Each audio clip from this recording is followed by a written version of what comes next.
Okay, well, we're gonna get going.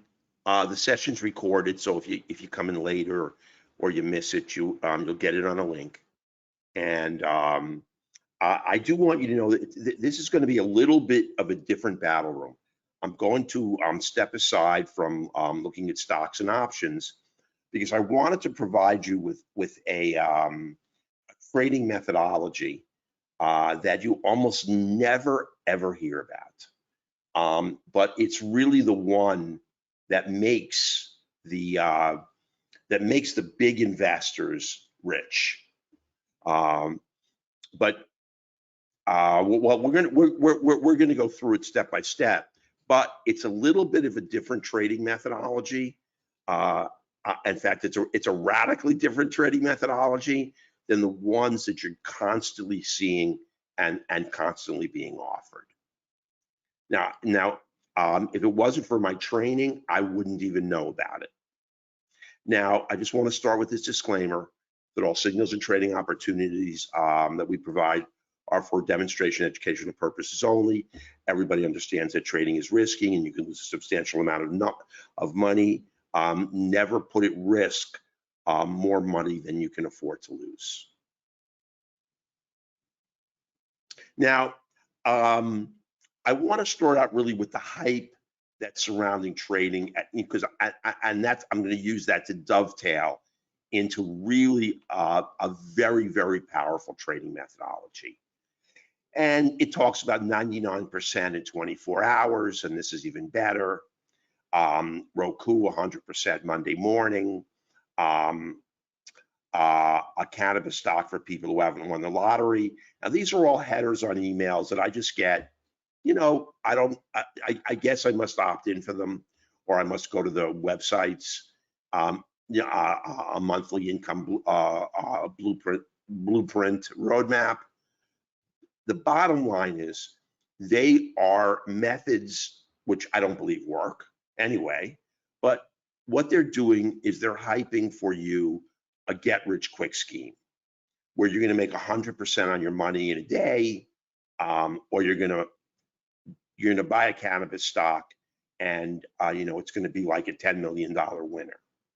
And I want to reset your sort of your trading thermostat uh, for the way that you really do have the potential to become wealthy and the way I have set up my own personal stock portfolio.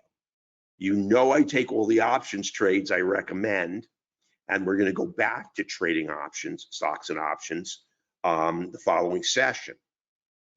But I wanted to digress here because there's a tremendously lucrative way that you can make money on stocks, not with the option, actually buying the underlying stock.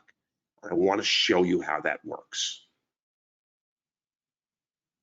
Now, again, I wanted to kind of hammer this home a little bit. You always hear that trading is easy. Everyone has trading secrets. You can start with a small account, but they're talking about a micro account, no-brainer systems, and everyone's got tons of secrets trading options. There's nothing out there that nobody knows. There's no secret. You're constrained by Bayes' theorem, which is the way that options are configured. Occasionally, there's a volatility imbalance that you can leverage, but in general, everybody knows everything about options, and there's nothing you're going to get from anyone except maybe a very, very refined, elegant options trading strategy. I mean, I would rather see that being offered to me than somebody telling me that they had trading secrets or that they trade patterns. They have their three favorite trading patterns, and they're going to make they've made, one guy made $900,000 in a day, and $2.1 million in a week, trading, trading his secret chart patterns. I'm not going to go into why pattern trading doesn't even work, but these are the kinds of things that I want you to avoid. Now, the truth is, and I'm going to show you how to go through this process, is that investing takes a lot of hard work. If you want to pick a terrific stock, and I call these stocks disruptors, it takes hundreds of hours of reading and a huge amount of patience. And obviously, you have to have a trade methodology that works. This is the way you can really become rich. Now, I have to underline the word patience because we're going to see what happens when you buy a stock that has the potential to disrupt. And the way I define a disruptor is it's not buying into, say, Shopify on a pullback from 1,500 to 1,350 and then riding it up. That's maybe a very, very valid way of investing, but I'm looking for ways where we together we can make 200, 300, 400, 500% with no hype and no baloney. And I'm going to show that to you now.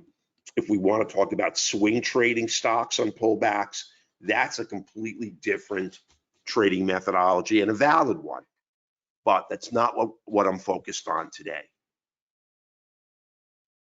Now, if you have the time and energy and willingness to leaf through hundreds of pages of material, you can become a stellar stock picker, and you can work past all the noise, and you can make a huge amount of money with a very, very small amount of risk. Now, let me just tell you a little bit about the nature of a disruptor. A disruptor is most commonly a stock that's very cheap in price. And it's very often a stock that has not been noticed by the big institutional traders. Once they notice it, that stock is going to rise geometrically in price and it's gone. And if you're not sitting in it first, and you have the ability to get in it first, and I'm going to show you that, you can ride it up for an enormous amount of profit. Now, the thing about a disruptor is, in general, they are not money makers. In other words, whatever revenue they generate goes right back to research and development. They're still building their company out. And I hate to keep likening it back to Amazon or Netflix, but both those companies were around, so I'm going to show you, for a decade, and all they did was lose money hand over fist.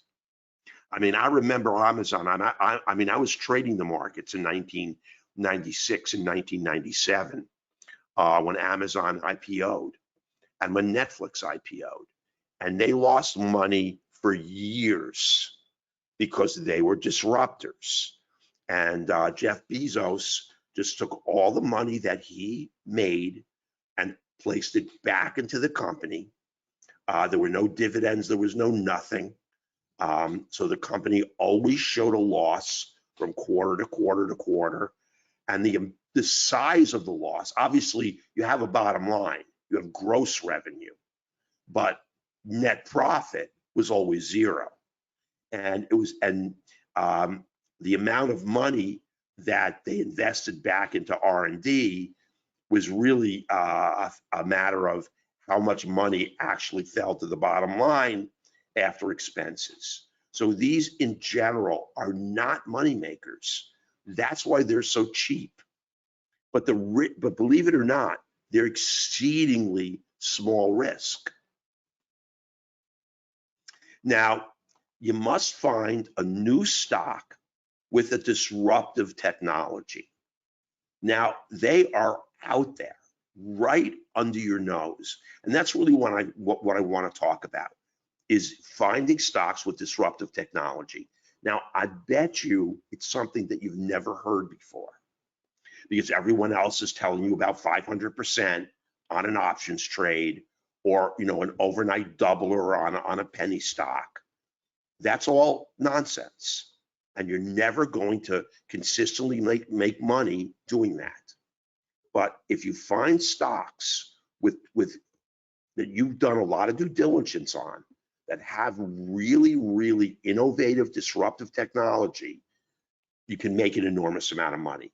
Now, what is disruptive technology? Disruptive technology is something that really changes society. It changes the way we do business. It changes the way we look at things. And it generally affects almost everybody. I mean, again, going back to Amazon and Netflix, which I know are overused, look how Amazon has changed everybody's life, not just in the United States, but around the world.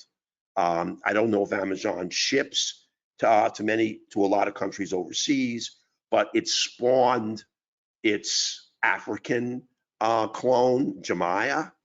I know that there are Brazilian clones, there are Asian clones.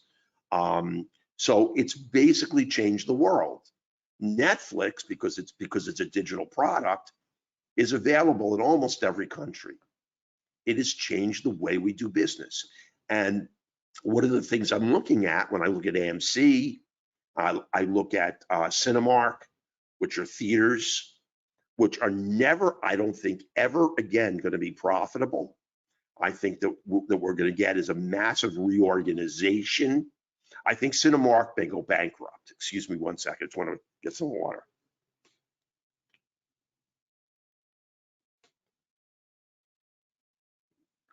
And I think AMC will be the last man standing. It's been valued at $1 a share,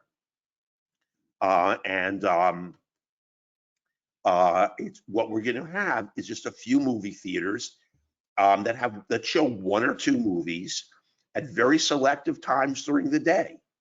I think IMAX is also going to suffer because when you find disruptive technology, you also find terrific shorts, because disruptive technology, when it changes the way we do business, is always going to pummel the traditional ways we do business.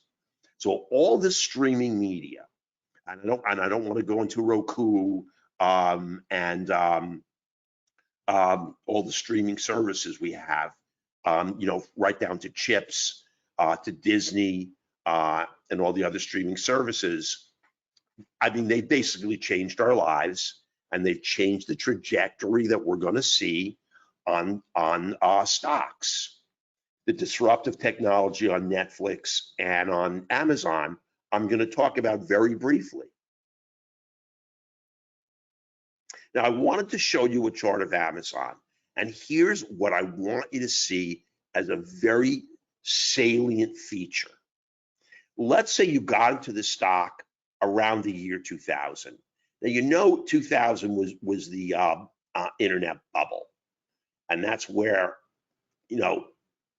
although a ton of stocks I traded in 1997, 98, 99, and I made, more money than I could ever imagine. I made $480,000 on one trade, and I made 1.2 million in 1 month. And that isn't baloney, that's the truth. But I was trading stocks that are no longer around today. But what I wanted to show you is, if you were smart enough to see that Amazon had the potential to be a disruptor, to change the way we do business, to look and see that it could create an environment where we do at least buy all our books online, and it was up against major bricks and mortar companies. This had more tailwind than a lot of the disruptors I'm going to show you.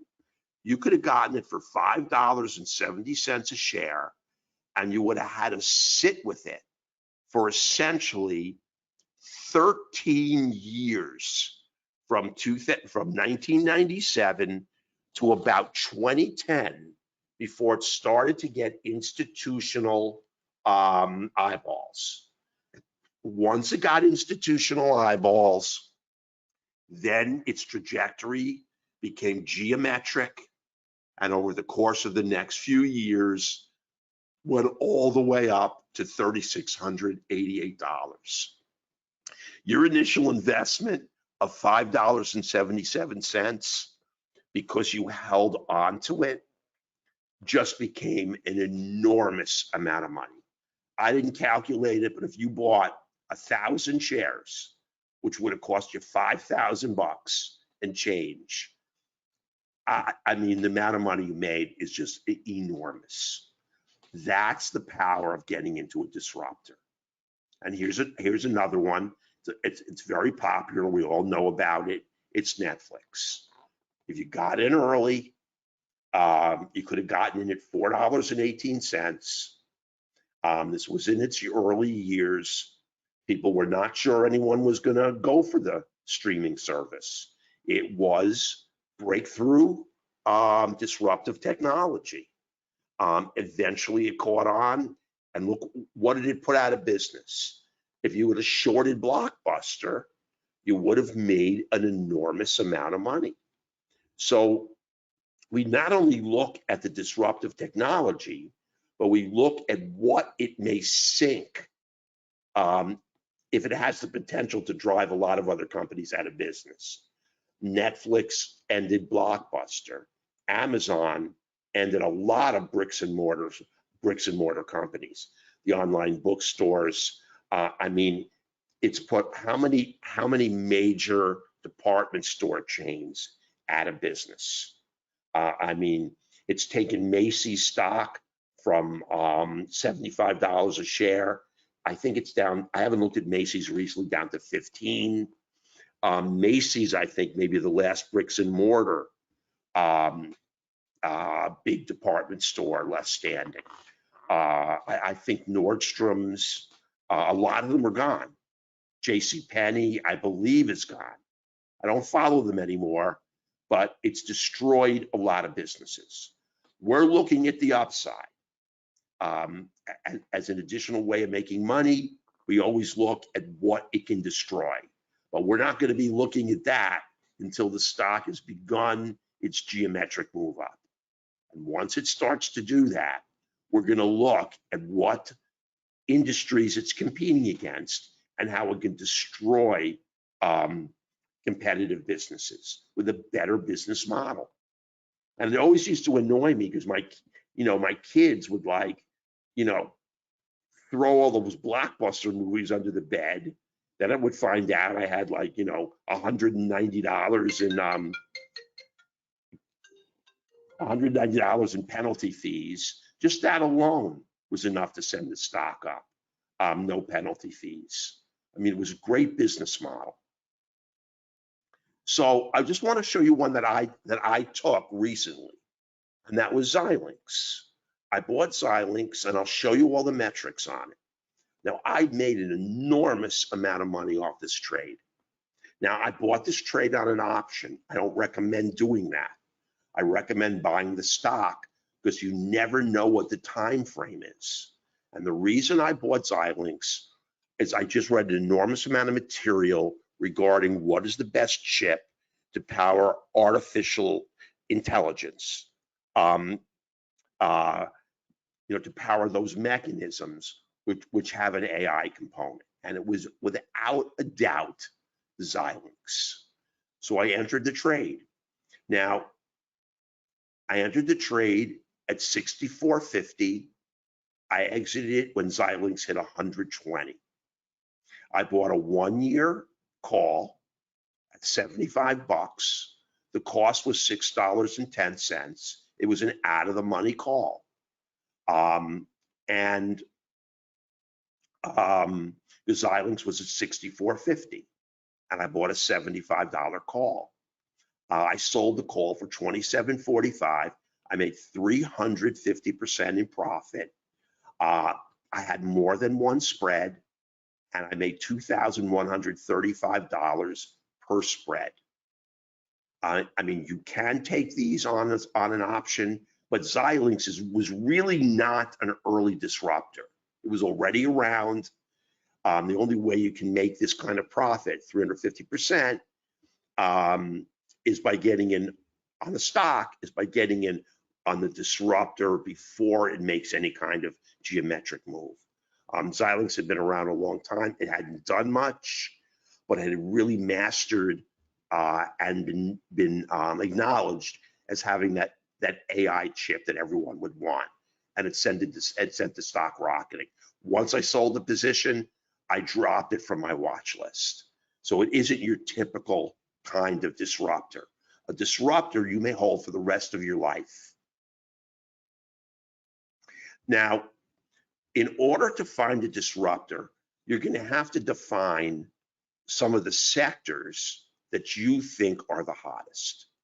And if you've been listening to me, I gave a lecture or gave a webinar all the way back in February of 2020. And I told you that I loved fintech. And I'll just show you some of the stocks. Now, there's a fintech early disruptor that I am enamored with. I would make it my girlfriend, but it's simply not around to take out to dinner. But you know that physical cash is disappearing from the world.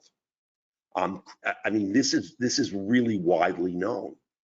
Credit and debit cards have made physical cash to pay for most things obsolete, and we are going to a cashless society. That's already been almost guaranteed by PayPal, by Shopify, by Square. Those were early disruptors we missed. And let me tell you, I had my eye on Shopify when it was trading at a very, very cheap price. I never pulled the trigger, and it got past me. This company's not getting past me.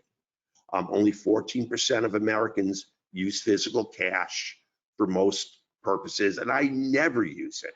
I mean, it's unfortunate, but I walk around with $1 in my wallet because I pay for everything with my debit card.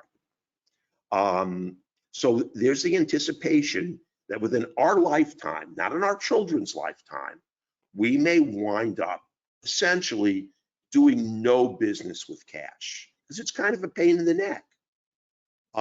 Data compiled from the Federal Reserve shows a 739% increase in the use of checks and non-prepaid debit cards. That's between the year 2000 and 2017. Going into 2021, I bet you that 739% is up a significant amount. So we want to look for a brand new fintech disruptor. We know this is a rapidly moving field, and there's room for new players that offer a better service than what's out there now. Now, I'm just giving you some of the stats. 24% of people around the globe are familiar with blockchain technology. Now, the reason I'm dovetailing to blockchain technology is this is a stock. It is not an altcoin. I'm not talking about investing in any cryptocurrency or altcoin at all. But you have to understand blockchain technology to understand this company.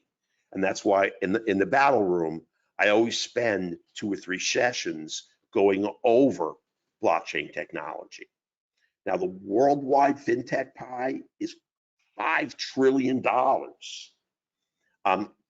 Chinese giant Ant, and this is all information I just acquired, and I'm going to show you where you can get it.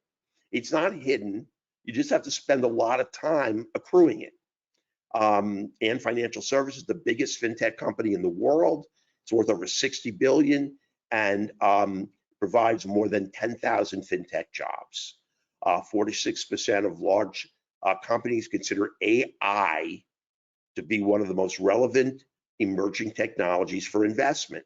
Now, why would fintech require AI? And the reason is the fintech company is looking to discriminate between a fraudulent charge and a real charge. And you can only use artificial intelligence to make that discrimination. So Shopify, PayPal, Square have really not gotten that down yet. I mean, there's a certain number of parameters they use. If you don't meet those parameters, they'll deny the charge, but they don't use real AI to evaluate any transaction and reject it on the basis of that. So we're looking in our disruptor for one that incorporates artificial intelligence. And without even citing these, that the fintech market is just going crazy.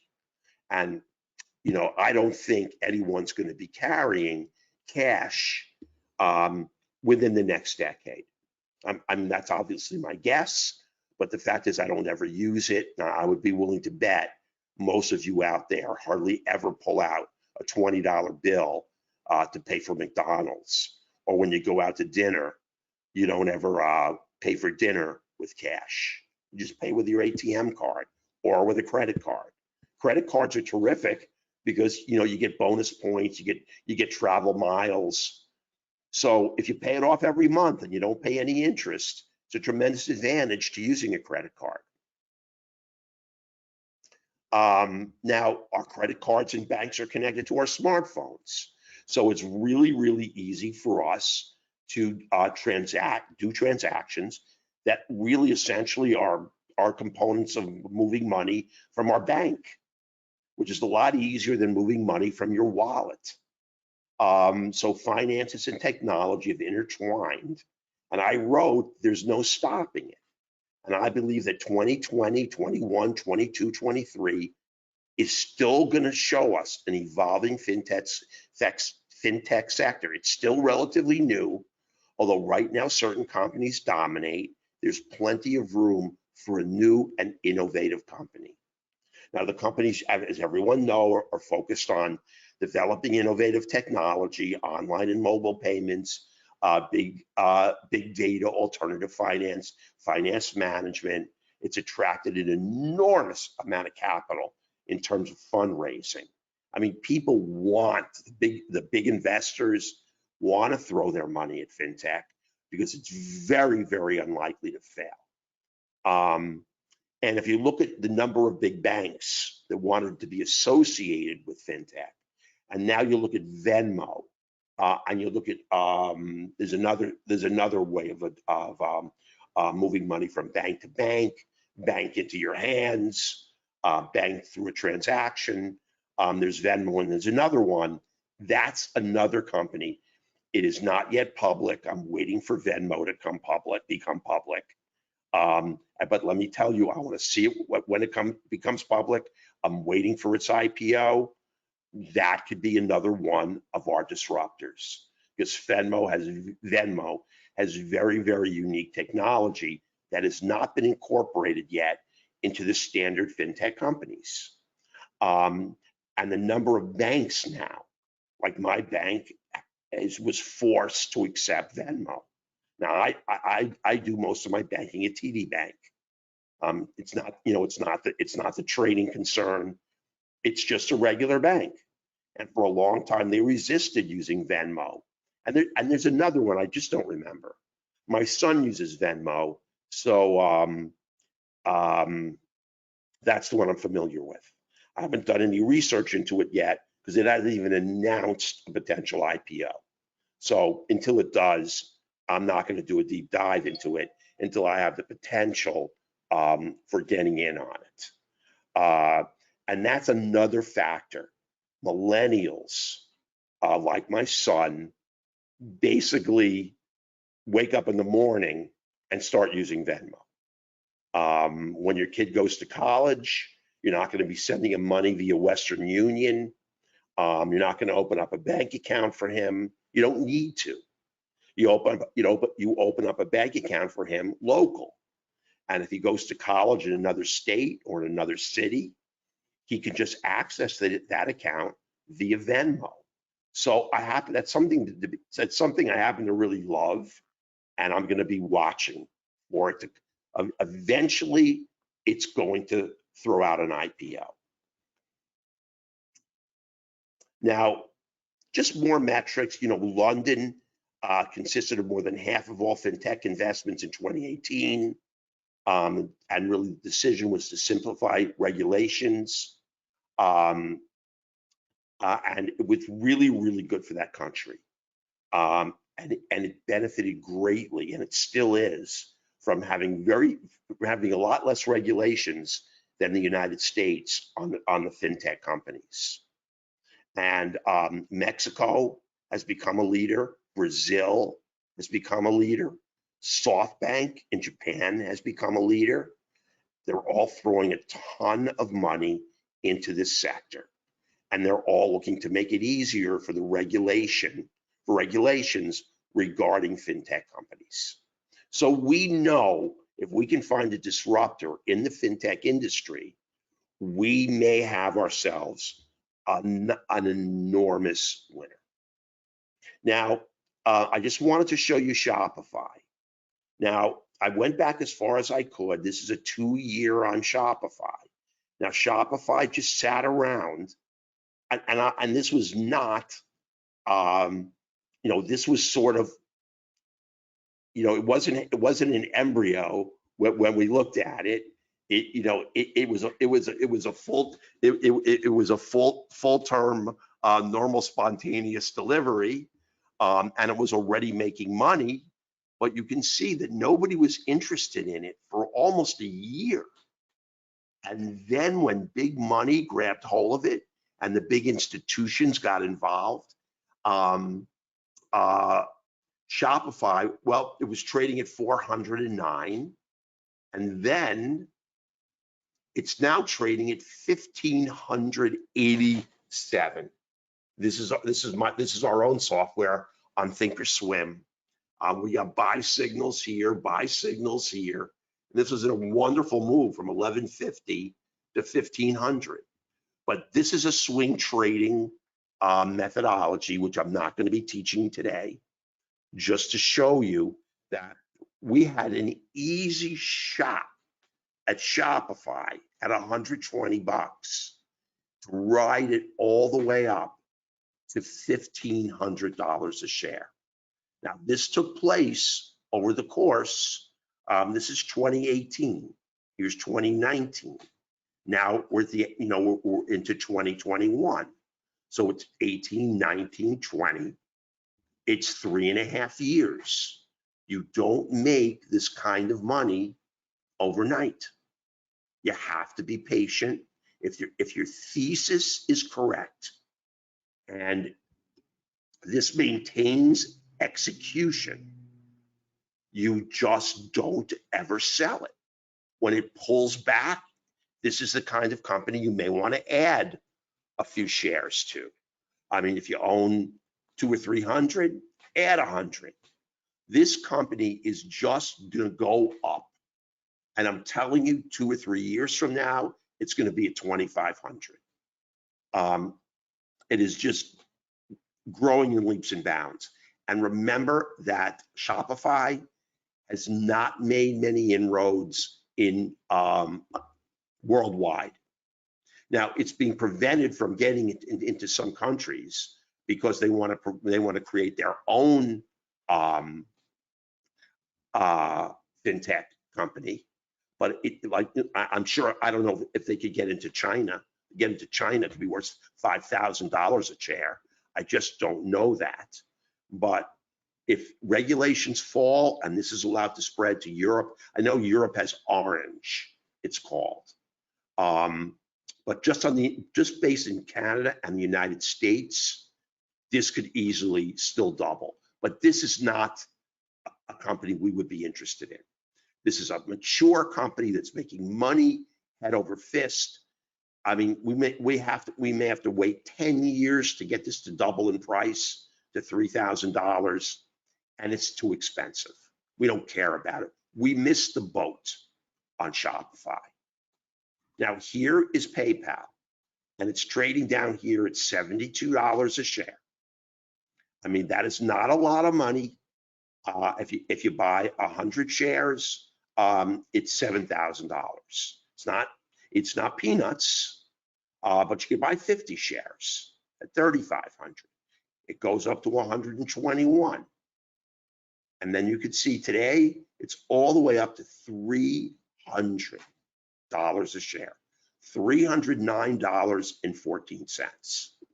Now, I wanted to use these slides to highlight two things. Number one, when you buy a disruptor, and these are really, already disrupting, they're not disruptors. I showed you the slides of Netflix and Amazon. You saw that they lay dormant for Amazon for a decade, Netflix for 9 years. But then your return on investment was unbelievable. I mean, far outstripping the same amount of money you may invest in an S&P 500 ETF, by many, many, many fold.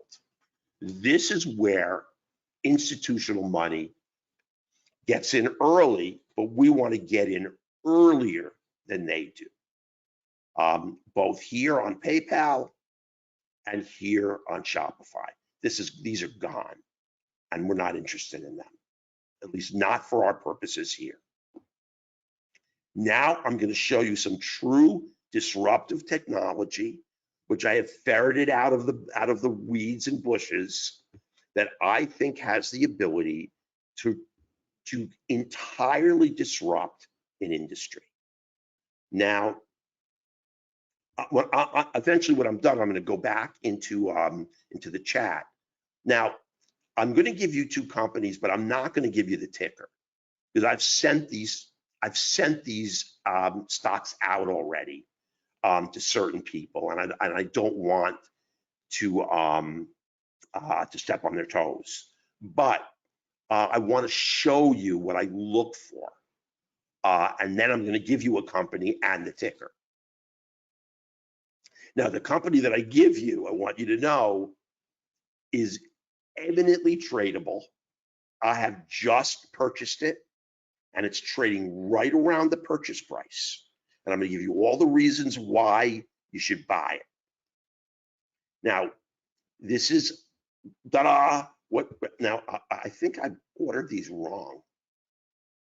Hang on a second. Yeah, this is a fintech company.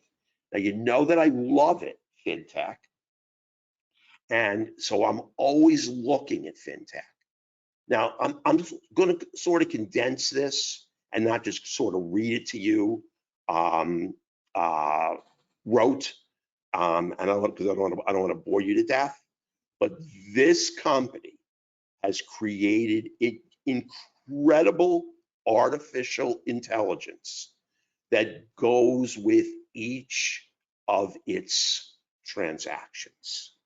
Now, MasterCard, Visa, American Express, for instance, will not take any transactions that are involved in the cannabis industry, because the rate of fraud and chargebacks is so high, they don't want to deal with it.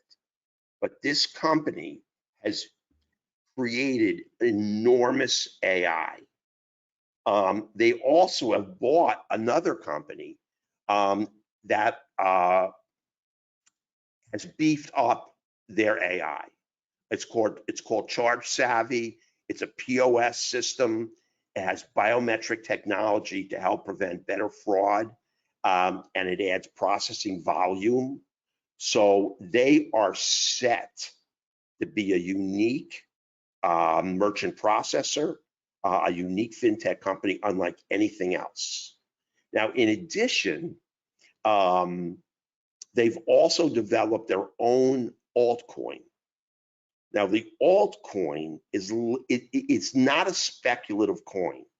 It's linked to the price of the dollar. So each altcoin is worth $1. And so it's not an investing altcoin. But what they've done by creating the altcoin, and I remember I told you it's really important to understand blockchain technology, is they've used blockchain technology, or the decentralization process, so that each transaction needs to be verified by multiple miners before it can go through, to really, really make sure that the purchaser is the owner of the card. And they've created what I believe is the most secure platform for doing transactions like this in the world. It's really a brand new company. It just IPO'd a few months ago. They've just rolled out their altcoin. It's got a name. I wanted to redact that name because this is a company I want to hold back on from you. But I'm going to give you a great company to purchase. But I want you to see now, all of this information is not hidden. I mean, I don't have any special tools or anything to get this data. And I'll tell you where I mean, I got it all off Benzinga. I mean, Benzinga crosses articles that have to do that in which there'll be an interview with the company president, an interview with the CEO or the CFO. Some of them even link to a video of a detailed interview. So it takes a lot of time. But anytime I see any information crossing on altcoins, or I'm sorry, on fintech, I spend the time to watch. And that's how I found this company. Directly through Benzinga, but then indirectly by clicking on the link, I listened to the CEO of the company. I did more due diligence, and every now and then more info will cross the ticker on this company. It's all very positive. They are attracting immense. They have so much cash, they don't know what to do with it all. Now,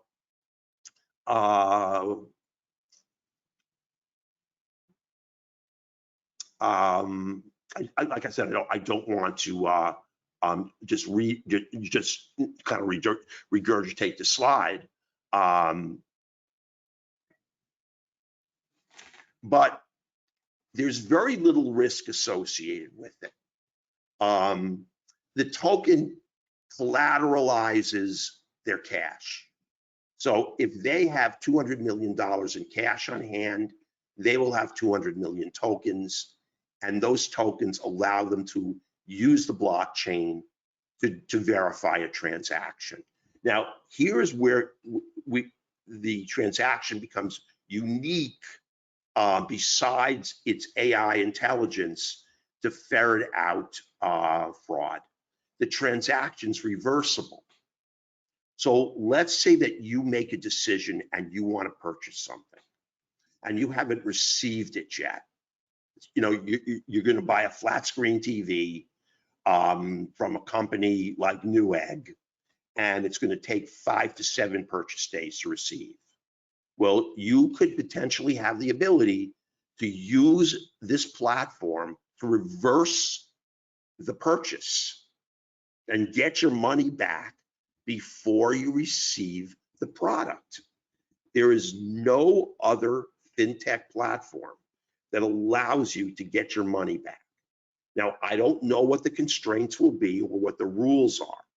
All I know is for sure is that their technology allows them to hand you the money that you spent on the transaction right back. Obviously, there'll be specific constraints, but that also makes it unique.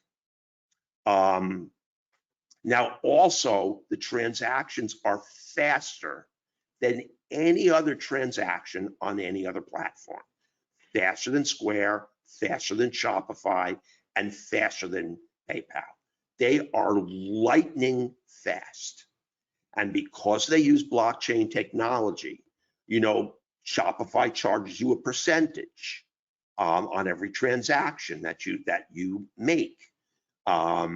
They're going to charge you, and they're going to vastly undercut the transaction fee because it's so cheap for them by using blockchain technology, and it's so fast, and it's so reversible, and the verification process allows them to go into the cannabis industry, very high risk industries that other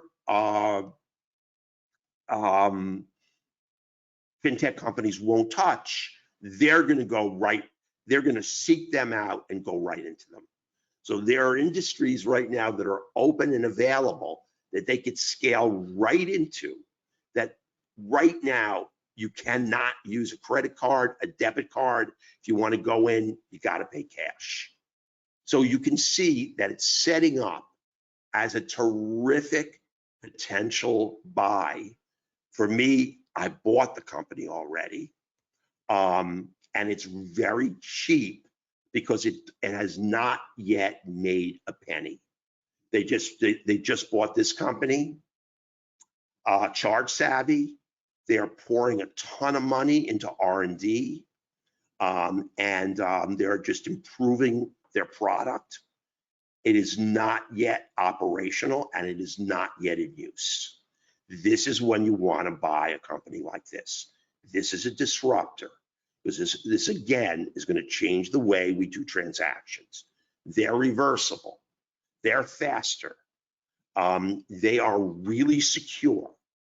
We can use them to buy things that we just can't buy with any other type of coin or any other type of fintech company. So when I saw this, I was right on it.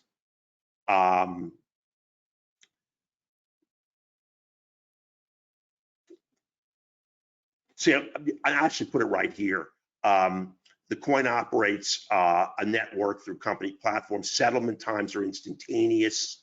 Fees will be negligible.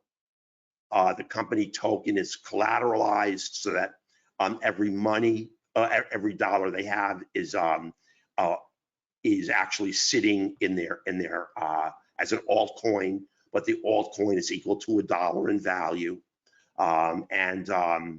Like we said, the world is shifting to a cashless society, and they have plenty of time to come in and really give Shopify, PayPal, and Square a nice little kick in the pants. There's plenty of additional market that they can use. Given the fact that they're blockchain technology based, it's going to be hard for other countries to keep them out. They don't really need any regulatory issues because every country in the world right now allows blockchain transactions to operate. So they have a potential worldwide market in doing transactions through a cashless process that are faster, cheaper, and more secure than any other platform. And this company is dirt cheap. Now, I don't expect it to make any money for 2 years, maybe more. It's not going to make me a millionaire overnight, but who the heck knows? As the longer the company sits, I may add to it. As I keep reading, as I keep seeing they're getting closer and closer to becoming profitable, and they start getting more and more investments, I may go for more of it. So this is the company. This is one type of disruptor. It took me a lot of time to ferret this company out, because Benzinga offers you lots of interviews, lots of stuff, and a lot of it is just junk. I mean, it's valuable, but I don't want to listen to a guy from Pfizer talk about his COVID vaccine. I'm not going to make any money off of Pfizer. Pfizer's been around for 100,000 years. I don't want to listen to a lot of these companies go on. I want to find a disruptor, and they're going to be cheap, and they're not going to make any money. And that's why the price of the stock is basically bargain basement. You will never get the stock cheaper than the price it's selling for when it's not making any money, because basically it's trading for book value, and book value is it's trading for cash on hand. That's all it's worth.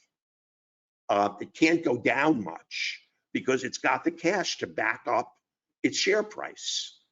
The only way you can lose money on it is if their technology fails. And in this particular case, that is simply exceedingly unlikely. It's never zero, it's never 100%, but that is very, very rare. This is not going to play out. Now, this is a much briefer company. and really one that I watched for a long time. Probably it's been around for about a year and a half. Now it's made huge moves up and huge moves down. I've never traded it and I never knew anything about it. And then I listened to the talk from the CEO of the company. And when I listened to what they offered, it really piqued my interest. And what it is a soup to nuts insurance company. Now, it's not even if you look at Rocket Mortgage, this company is 1,000 times better than Rocket. And Rocket is more expensive. Actually, this company is more expensive than Rocket. Because it's not really a newborn, but it really is in its infancy. And the reason I know it's in its infancy is it doesn't make any money. And what they do is they offer soup to nuts insurance with a really great platform. If you download their platform, you can insure everything from your apartment to your home to your car to your cat. You can get pet insurance, you can get health insurance, you can get dental insurance. There's no insurance product that you can think of that you cannot get on this thing. And I actually left its name up, and that's the name of the company. So I'm throwing it right out at you. It's Lemonade. And it is a terrific company. Now, it uses bots to deliver insurance to consumers. It's got a chat box that's so intelligent that will answer 99% of your questions without having to talk to a human. And I'm telling you, I've tested their chat box. It freaking answers every question I ask in a very cogent way. I mean, if you start getting very esoteric, it'll start thinking and it won't come out with an answer.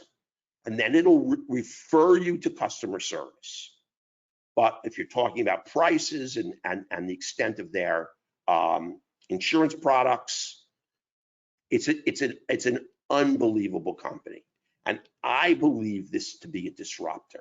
It generally doesn't have any institutional participation. It is extremely volatile. I mean, it's gone from $177 a share. It's now down to $88 a share. And that's really because it's right now it's being held by weak hands. And those weak hands are us. I mean, people are looking to swing trade it. They're not looking at it as a long-term investment. And this particular stock is a very volatile one. And this artificial intelligence and their diverse array of products is really just amazing. And the prices you get for top-notch insurance is really groundbreaking. I'm telling you, you go here for car insurance, you can probably beat any insurance you get anyplace else. It's really good. It's very comprehensive. Homeowners insurance, anything. It gives you it offers you, without even talking to a human, it gives you a whole list of ways you can get discounts. It's really an amazing company. And I believe that it has tremendous upside. This could easily be $1,000 stock. It's just going to take time to let it mature. Now it's got a key level of resistance at 100. It actually went to 111 after we bought it. And we could have taken the position down at about an 11% profit. But I don't want an 11% profit on this stock. I want a 400% profit on this stock. So if you're looking to swing trade it for 10%, this is not the pick. And this is not the service, or this is not the trading methodology we're looking at. I mean, if you wanted to swing trade Amazon and you bought it at 10 and you sold it at 20, you made 100%. But then you missed out on a move to 3,500. So we're going to buy and hold this stock, until it hits $400, $500, $600 a share. Now here's the stock that I was going to give you, which I already gave you one, and it's my design. And this is one of my favorite sectors. I love this sector, and I will tell you the truth. I have 5 cheap as heck stocks in the same sector because I believe that there's plenty of room for any of these or all of these to make enormous profit. The reason I gave you my design is because it's got some things working for it that the other companies don't. I like the fact that it's a Canadian company. The Canadians are very liberal with giving the okay to, like cannabis, they were way out of the box, way before anybody else. We were so far behind the Canadians. I believe we're going to be far behind the Canadians when it comes to the psychedelics. Now, I really feel that psychedelic, calling this the psychedelic sector, really gives the public, it gives them a bad taste in their mouth. I mean, they think that if you take the medicine, you go on it, you hallucinate. And nothing could be further from the truth. So I just don't like that name for this. It's already started a training program that is teaching Canadian healthcare practitioners how to safely give psilocybin therapy, which is just a psychedelic mushroom.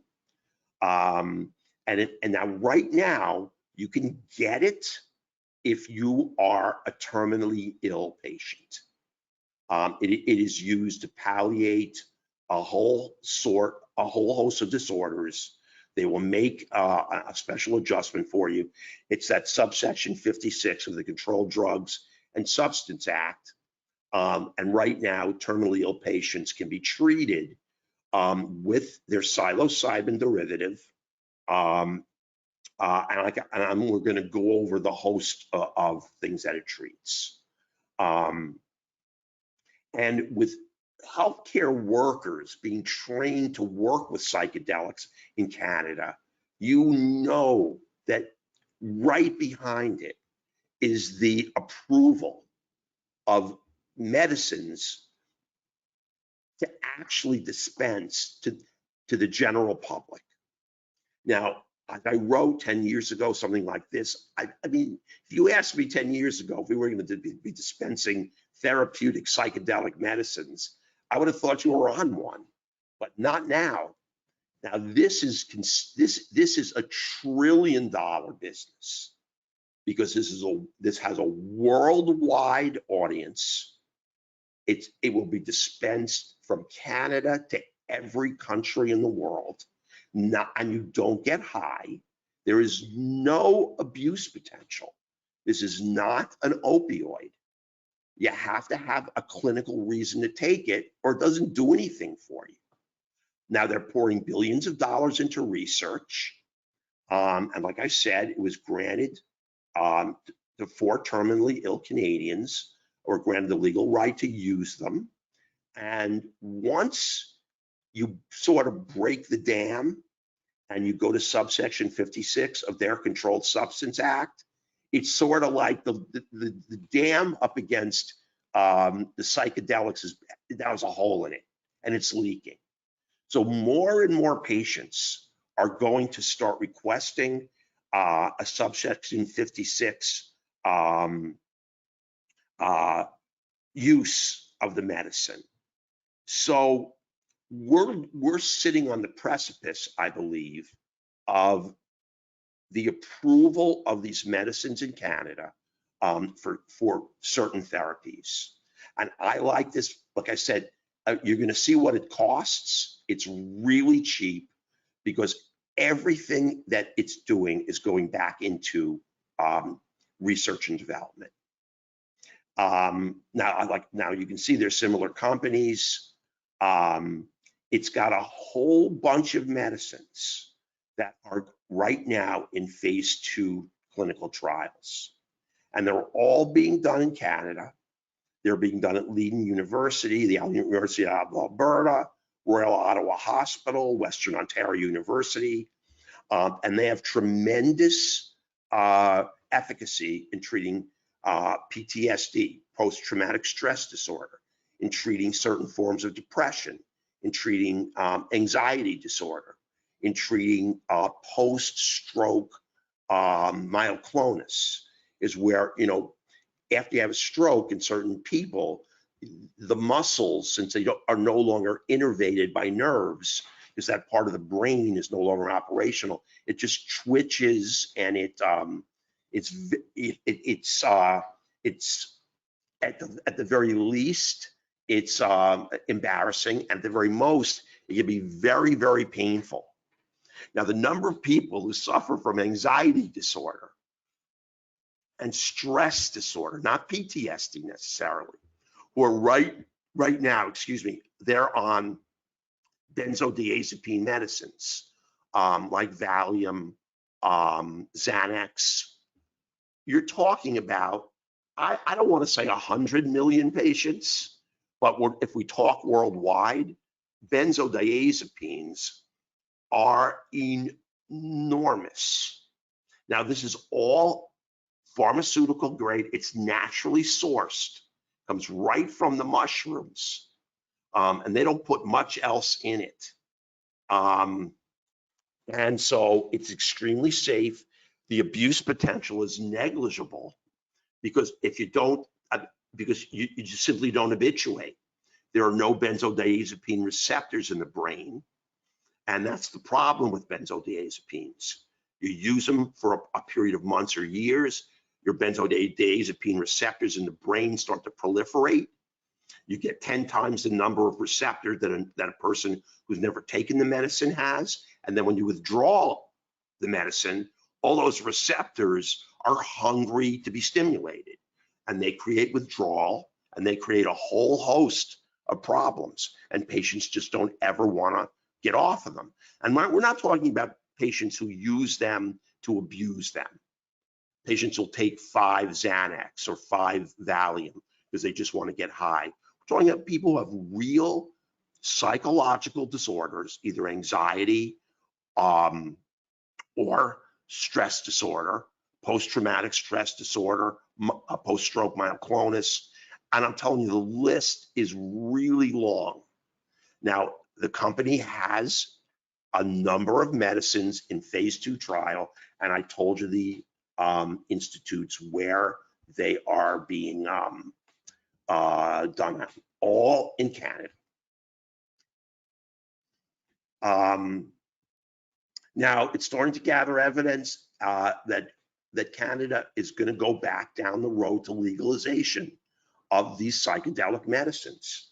They have a low threshold already because they were first out of the gate when it came to cannabis.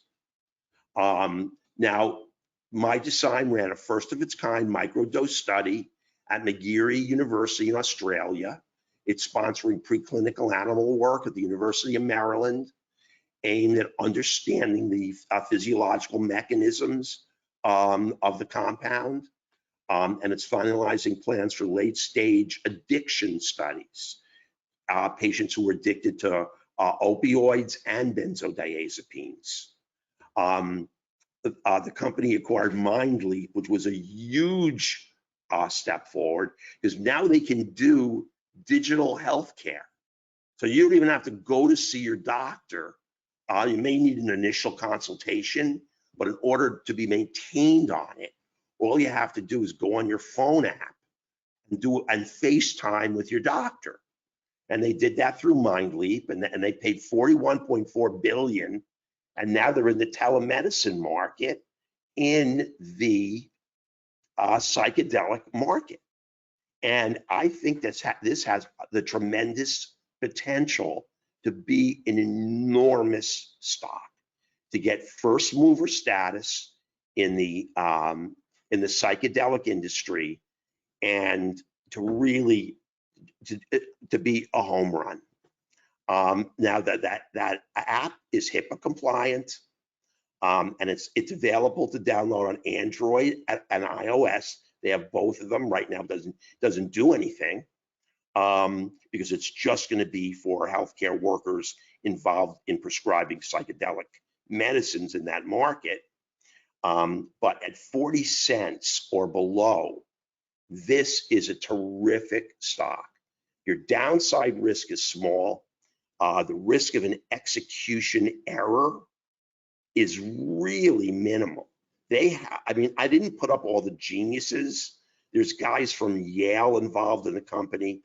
I didn't put up all the people who have invested, but it's a who's who of big investors.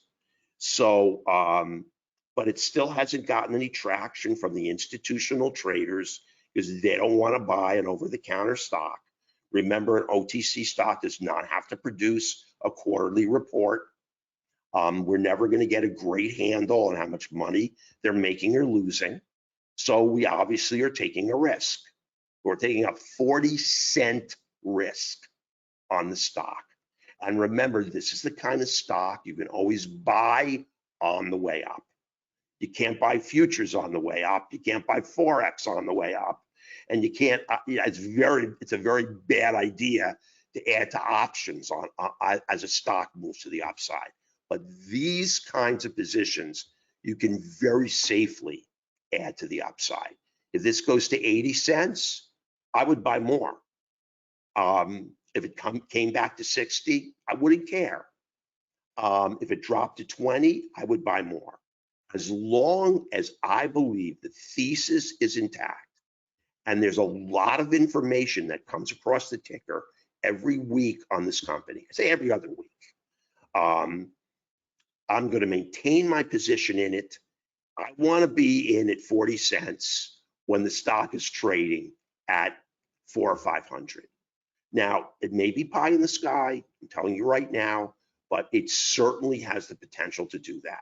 And when you buy a disruptor, there is always downside risk. I wish I could tell you there's no risk, but I have really done a lot of work to make sure that these companies are going to execute. The company in the fintech industry is a really cheapo stock. It's going to execute. That company, I actually gave you two. That company, Lemonade, is really going to take off. It doesn't have any traction yet.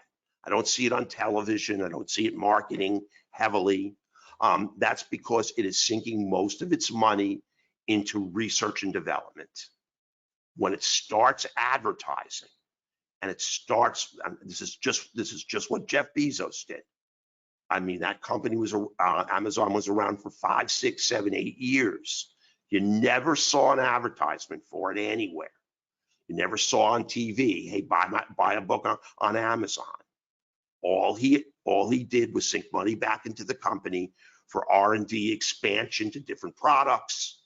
And there were 100 million talking heads saying the company would never make any money. And now you have a $3,500 per share stock. PayPal, you have a $300 per share stock. Netflix, you have a $500 per share stock. I have no idea of the potential upside here, but you see that when you start dealing with in the benzodiazepine niche, which is what this is going to challenge, why would any doctor in Canada or the United States eventually ever prescribe Xanax or Valium to a patient when he could prescribe this medicine that basically has no side effects, at least none elucidated yet, because it's a natural product and has no abuse potential.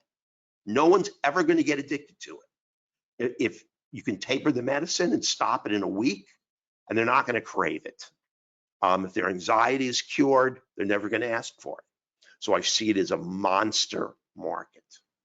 So you have I'm giving you one stock, and I'm giving you an investing thesis. Now, I'm sorry, I do want to, normally I never do this in the battle room, but I will make, I'm going to make you an offer for a service. And I just want you to know a little bit about me. I graduated from Ivy League University. I went to University of Pennsylvania for 8 years. I majored in mathematics. I graduated summa cum laude, and I got my diploma with special distinction for the research I did. I was elected into the Phi Beta Kappa Honor Society for graduating the top 2% of my class. I was a full-time professor at Jefferson. I published 15 peer-reviewed articles in top-tier journals. I've mentored more than 30,000 traders. I've spoken everywhere, and I have personally made $3 million trading. Now, there were periods of time where I gave a lot of money back. During the internet days, I made 1.2 million in a month. I made $500,000 on one trade. But now that it's settled out, and I don't have 100 million in the bank. I didn't make $3 million in 2 weeks. That's what I've made in my career, and I've made it all off of trading techniques like this. Now, I'm a very, very, very conservative trader, or maybe I would have 10 million. Only I don't like to risk a lot of money. I don't have any what's called play money, where I'll take $500,000 of that 3 million, or even 100,000, and say, yeah, I don't care. I'm going to throw it into a risky company. Very, very careful with what I do. Now, everybody in the office follows me. Rory and Sergio, they come in with, they come in and they buy a few shares, they buy a few contracts. We're all very careful because I know that your risk capital is precious and you don't want to lose anything. I don't want to lose any money either. I don't care if it was worth 100 million. And the richer you get, I mean, these billionaires, those are the ones who are like the biggest skinflint people who would kill you for a nickel than anyone else. I mean, when you're really, really rich, man, I'm telling you, they're the ones that, will see a $10 bill on the ground or a wallet, stuff it into their pockets. So nobody wants to lose money. Now, investing is hard work. It takes lots of reading. Now, I've already told you, I didn't want to hide where I get my picks from. I mean, I want you to have the ability. It's $210 a month. You can go to Benzinga and you can get all the data that I get. It's not a big deal. And you're going to have to sit every night and go through the ticker, check all your emails, and find the ones that you find interesting and follow up on them. If there's a link, you're going to have to click it. You're going to have to do your due diligence. I do that every night. It takes me an hour to an hour and a half. You're going to have to have what you're taught not to have. You saw that it took years for Amazon to evolve into a monster. Netflix, years to evolve into a monster. But you're taught to expect 100% in a week. Now, if you're looking for that kind of profit, this is not the investing venue. If you want 100% in a week, you're going to have to trade options. And no matter what anyone tells you, they're a lot riskier. If you can look for 100% in a week, you're going to have very risky. You're going to have a lot of risk to the downside, and a lot of people are going to wind up losing a lot of money tomorrow on options expiration when one boatload of their positions expire worthless because this market is headed down. I've seen an enormous amount of unusual options activity get run over. Yesterday, I finally saw UOA on puts on Virgin Galactic. But this is a trade methodology that works, but you have to trade in a way that's completely different than you're generally taught and from the emails that you get from those spam people who are all touting 900%, in the blink of an eye. It doesn't happen, and they're just honest to God, they're just bullshitting you. I've been doing this for over 20 years, and there's no quick way to your first million. It takes a lot of diligence and patience These are the kind of stocks you're going to put away, and you'll check the price once every 2 weeks. And that's it. Or you may want to check it every other day, but you're not going to fret if it drops 5% or do a jig if it's up 10%. You're going to wait when big money comes in. They're going to start to move geometrically, and that's when you start doing the dance. And we're not closing these positions fast. If it's up 100%, we're letting it go. As long as it's executing on all cylinders, as long as it's quarterly earnings, and remember, it's going to get a jolt if it starts to rise and it goes from a bulletin board and eventually gets listed on the NASDAQ. Right there is going to double the price of that stock. This float is tiny. So any news on this is going to move it strong to the upside. To the downside, the reason it has so little risk, most of the stock is being held by the insiders, the CEO, the CFO. They're very, very little retail traders like us in the position. So it really doesn't have a lot of downside. And the people who own the company are not going to sell. So this is the offer. This is the only in a year and a half I've never made an offer in a battle room. And this is really an aside. I wanted to give you a unique way of investing that you just don't hear about anymore. And it's not the Warren Buffett way. I mean, Warren Buffett looks at unique industries like railroads, things like that, and he holds them for years.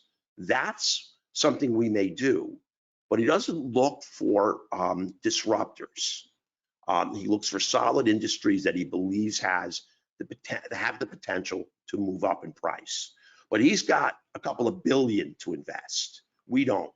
So we're going to look for the 400 or 500% on really semi-solid investments that are very unlikely to come back and bite us on the butt. Now, you're going to get an alert every week. I already have one ready for Sunday night, and it's a really, really good one.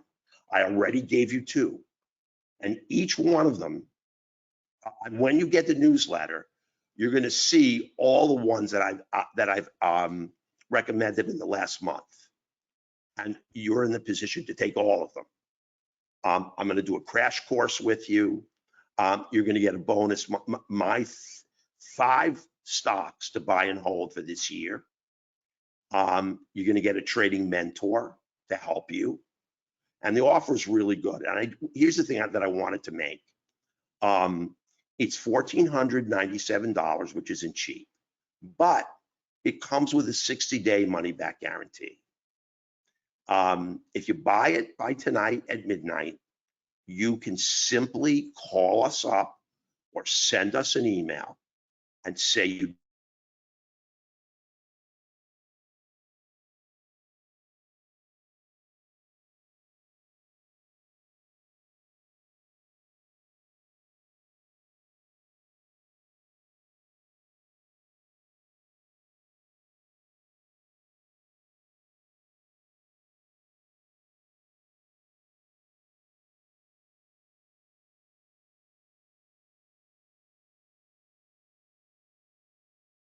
words. Some of them are 750 words as to why I believe this has the potential for enormous upside. And I already have my pick for Sunday night. And it's a terrific opportunity. But you've got 7 weeks to ultimately make your final decision. And Rory is listening in. If anyone calls him up, you will get an immediate refund. I don't want to make, because it's the battle room and I don't like to make offers. In fact, this is the first time I've ever made an offer here. I wanted it to be associated with information, even if you don't come aboard. This investment thesis is operational and it's extremely lucrative.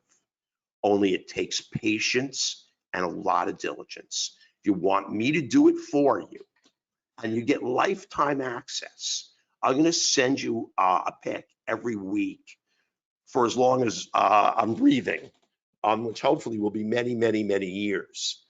Now, if you really, really work hard, these disruptors are coming out all the time. I get a list of all the IPOs through Benzinga. I know what is going to be IPO'd.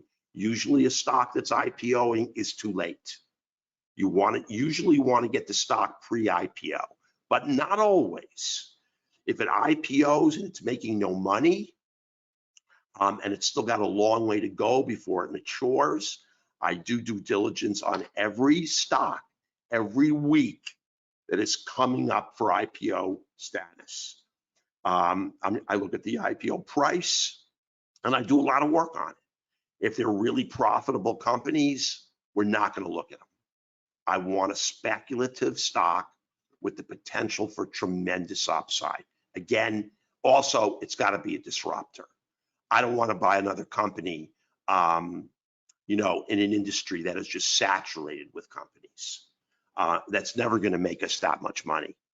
It has to be something that's offering something very unique. And let me tell you, there's very few that I like more than, that's why I have 4 other companies in my portfolio in the psychedelic sector. I think there are going to be many winners. I don't know which is going to be the biggest winner, but I think the first one out of the gate is going to be My Design. Canada is going to okay it, approve it. Healthcare practitioners. I'm already lobbying for it, but this is why I think it's a great company. Already teaching practitioners how to administer it. They're setting up all the infrastructure. It's got telemedicine already embedded into the company, and it's 40 cents. So, it's very, very difficult for me to see that company losing. Although to tell you it has no risk would be obviously, I would be a nut. You have risk anytime you make an investment. The only investment that carries no risk is if you invest in yourself, and that should never be a losing proposition. So let me answer any questions that there are. Either way, whether you do the due diligence yourself,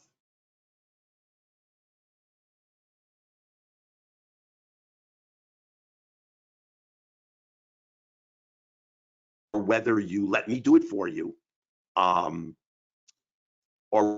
oh my God, I got him. Hang on one sec. I got him. Now, I think this is a unique trading strategy that many of you have never seen. And next week, we're going to go right back to stocks and options. So, but I just wanted to take the time out because I've just been finding such wonderful companies that I want you to have the opportunity to either ferret them out yourself using this investment strategy, or you can let me do it for you. It's totally up to you. Either way, we've never given a guarantee like this for basically 2 months. It's not 2 weeks. It's not even a month, and you get 7 picks.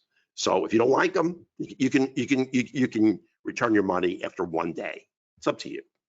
Just for attending, I wanted to give you what I thought was one of the best disruptors I found in a long time, and I'm always looking for companies like this. So listen, everyone, have a really, really wonderful have a wonderful afternoon.